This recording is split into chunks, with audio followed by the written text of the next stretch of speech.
Behind me is a 1965 Corvair Corsa. I want to turn it into a race car. Before we tear into it, I want to see what it's capable of doing in the quarter mile, because that's actually what we're building it for. So we need to get the quarter mile marked out. Here you go, Zach. I'll pick you up when you get there. It's 1,320 feet. Okay, we'll see if I can remember that.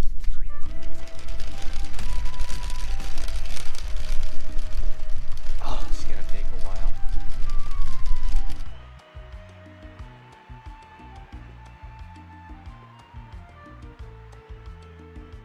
In case you're not familiar with Corvairs, the engine's not actually in the front. You have kind of nothing, just a lot of junk. You know, that's the trunk space, or the frunk. So let me show you where the motor is. Come back here, pop the hood, and boom. You have a 6-cylinder air-cooled engine. Originally, this car would have come with a 140 horsepower Corvair engine. Someone has since swapped in a 110, and that's what we're going to be racing today. But we will be swapping in a race 140 engine that we still have to go build.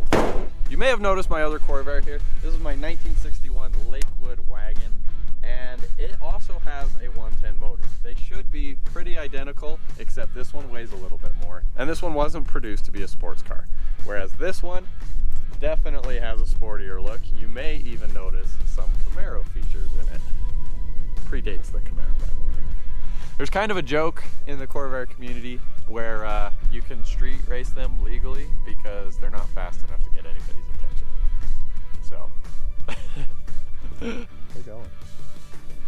That's far. So by everything race standard, this car should absolutely blow that car out of the water, and we're gonna find out because it's not a proper drag race unless you have two. I gotta go pick them up.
Chirping tires off the line.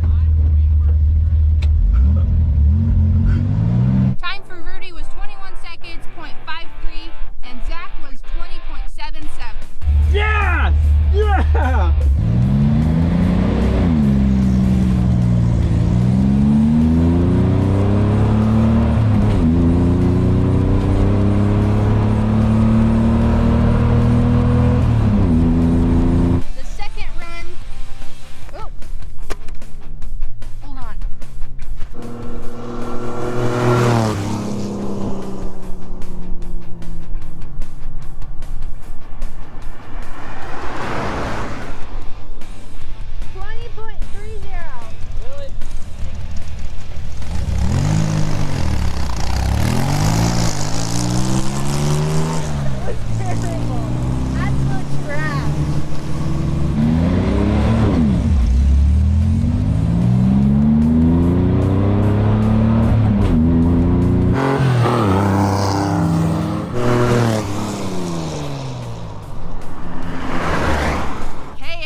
Tragedy with Rudy making 19.66, and Zach is still a little behind at 22.98.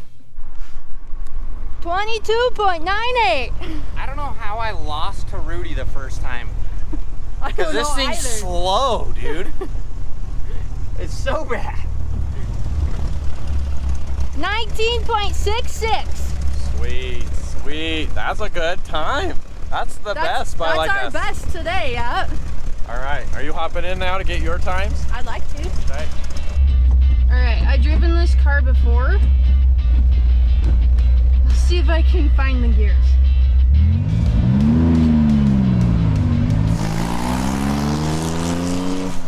All right, I'm left at the finish line here, and I'm gonna be getting Janelle's time and Zach's, but we already know Zach's gonna get like 20, 22, 23 seconds. So yeah, this is fun. This is a lot of fun. Okay, let's see what she can do. I'm not usually one to get nerves about things, but my leg is so shaky.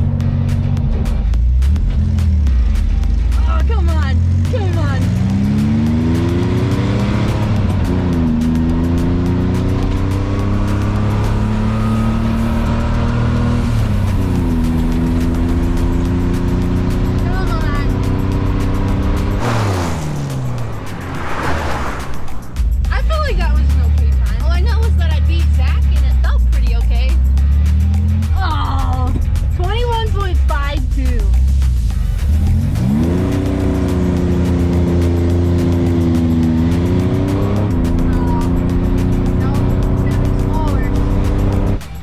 .97. You got 25 seconds. Okay, this is my last run. I might not beat Rudy today, but I still beat Zach, so we're okay.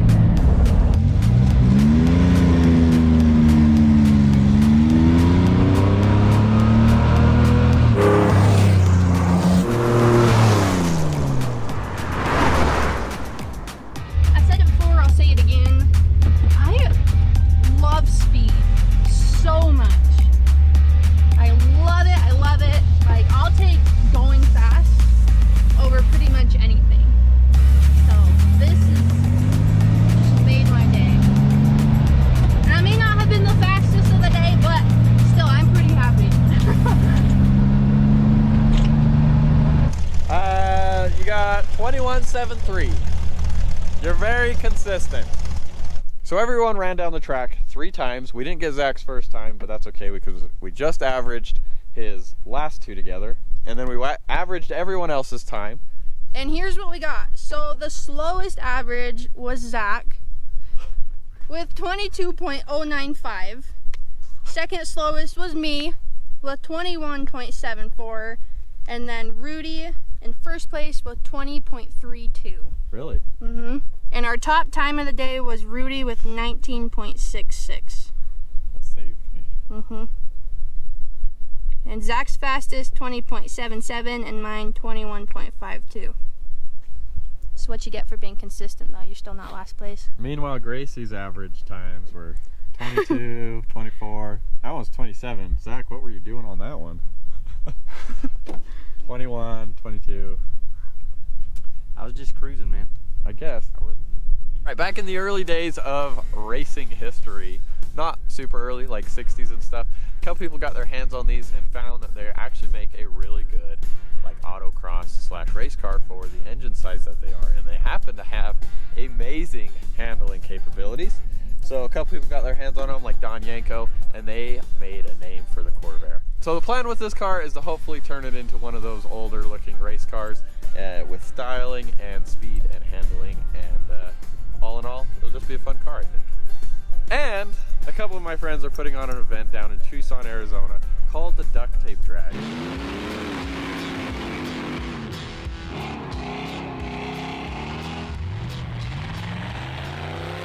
And I want to take this there and see what it actually can do. Now it's time to take it back to the shop and get all the fun mods we've got planned for this. So we've got to strip the interior, put a roll cage in it, get all of the unnecessary accessories out of it, and pretty much just, yeah, as much weight as we can out of it. Probably paint it. Not paint it, but I don't know. Give it a little bit more of a patina. One that's not so crackly. And then we'll be going to the duct tape drags at the end of next week to see how it fares against all of the V8s that everyone has. If we get this down to 15s, I'll be happy. 14s even better. 12s, not happening, but maybe. It's been a couple months since we've had hats on the website, and if you've been waiting for one or want one, check them out. We got the white style and the black style. Sorry. And now's your chance, because every single time that we get hats, they sell out super fast. And it's the thing that people ask us most about. So if you don't have a hat and you want one, go to our website, rudysadventureanddesign.com, get your hat, get some other rad swag, and until we see you next time, thanks for watching.